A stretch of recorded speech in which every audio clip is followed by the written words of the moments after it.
Alright, we're looking at a bit of a score here. I got this handle, that little thingy, and this big thingy for 20 bucks. So that's what Craigslist is all about. So this thing here is this handle. Now it's working now, but let's take a look at the back side of this one. As you can see, there's the handle itself is this thing here, right? See how it rotates on this shaft here. And for some reason they made the plastic housing, or the housing made out of plastic to begin with, and then these little nylon bushings here. What happens is, you can see the pivot best better here. As you pull on this handle, all of the power, all the fulcrum and everything is on these two little points of nylon inside of plastic. So what happens, I suspect, is people grab this as a handle to pull the door shut. And as you pull it, right, as you pull this thing, it gets to a point and then it, it's not going to have anywhere else to pull. So what you're doing is you pull these two things up out of its unit. So it's just not a great design. So it's, they need to put a handle here. So you pull on that and you leave this alone. So anyway, it works now. If you pull it a little bit too hard, it'll pop out of there. This unit is $25 off of Rock Auto. Everything here was $20. So I'm already ahead. I've got this. I can install it. It's a little bit goofy because of these. So both of these need to be turned at the same time, I think. Anyhow, I don't feel like installing it until that thing really breaks. But now I've got a spare, so I'll just put this in the garage as a spare. This thing and this thing, let's go take a little tour.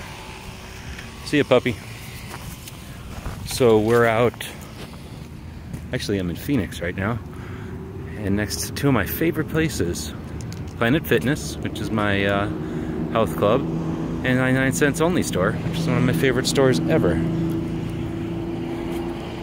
So this big piece of plastic is to replace this big piece of plastic. So the windshield wiper cowl, I think is what they call it, is two pieces, and they attach here in the center someplace. I think there's like two screws that hold the whole thing in, and as you can see, mine was cracked here for whatever reason, right there. And I wasn't sure if this was a separate unit or what.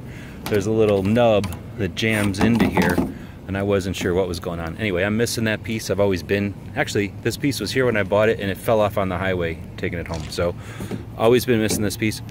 This piece right here, unless I'm mistaken, 180 bucks on eBay. It's the only place I could even find one. There was no junkyards in town that had them or nothing. And it's almost insignificant. But, again, $20 for everything today. And what this is going to do, this is just here as a preventative measure, is I'm worried about this little piece of rubber here. This thing comes along and protects that little piece of rubber so that it doesn't start to lift up. And you can see I've had some issues with that. So I was concerned that I didn't want to keep driving without this darn part, and couldn't source it anywhere. Now this last little weird piece, I'm thinking is for the lights or something. So it goes right here. So there's some things here, which I'm guessing are wired in. They're switches. So this little guy comes in and just jams into that switch, and I suspect that's what lets you know the door's closed, right? So this one's fine. I don't know how well I can light this one up. This one's just broke.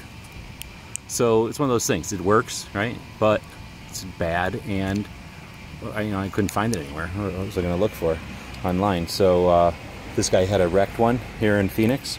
Went over there with Jimmy James and grabbed all of those parts for 20 bucks. So I think while the dog's sitting here chilling, I will swap out some of these parts in the parking lot of the place here.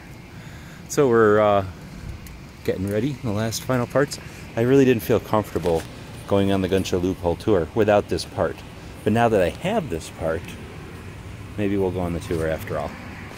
Anyhow, that's 4 minutes of boring van stuff. You can see we're having a few issues. A little update here. This thing fell loose from the wall. I didn't anchor it hard enough, so it's shifting all over the place as we drive. This thing poops all over the place as we drive, so that's a whole nother story. Otherwise, looks like now that we have this piece, we can start this tour right. Anyway, that's a 5-minute update. Talk to y'all later.